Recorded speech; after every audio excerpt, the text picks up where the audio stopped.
Les remèdes naturels de grand-mère. Une pomme par jour éloigne le médecin pourvu que l'on vise bien. Le meilleur moyen d'éviter la chute des cheveux, c'est de faire un pas.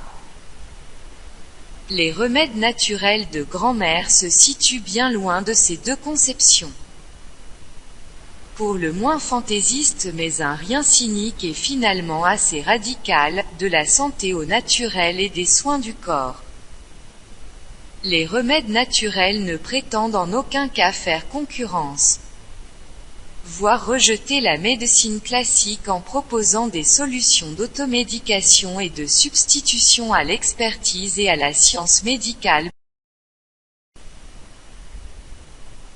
Les remèdes naturels sont des manières simples de soulager les douleurs et désagréments du quotidien.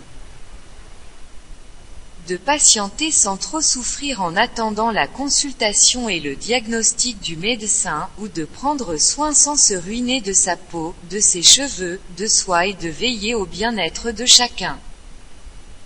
Les remèdes naturels ont connu des hauts et des bas à travers le temps. Plébiscité à certaines époques et remis en question et vu d'un mauvais œil, souvent par le milieu scientifique, à d'autres moments ils sont aujourd'hui à nouveau sur le devant de la scène. Car ils allient bon sens, simplicité, écologie et même économique. Et il n'est pas rare que la science et la médecine reconnaissent à certains produits ou ingrédients des vertus indéniables que de certains médicaments peinent à égaler la toute-puissance de la chimie au secours de la santé, de la beauté et du bien-être. N'est plus un dogme. On laisse aussi la place qui leur revient aux plantes, aux produits naturels et aux recettes maison. Certes parfois non sans moquerie et sous couvert du « si cela ne peut pas faire de bien ». En tout cas, cela ne fait pas de mal, mais aussi avec bien plus de conviction. Car justement, ces remèdes naturels sont enthousiasmants. Parfois amusants, souvent surprenants, mais aussi très efficaces. Ils ont fait leurs preuves et font parfois partie de nos gestes quotidiens, sans que nous y prêtions réellement attention. Ils tendent à devenir de véritables réflexes de beauté, de santé et de bien-être, et comme il n'a pas de mal à se faire du bien.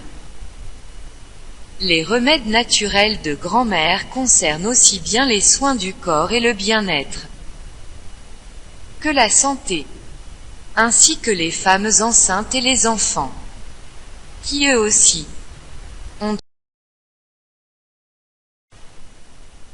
être la plus belle ou le plus beau, sans se ruiner en cosmétiques onéreux.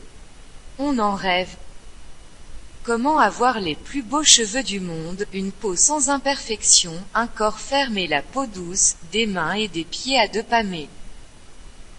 En appliquant des petits baumes ou des préparations maison, généralement à base d'ingrédients naturels et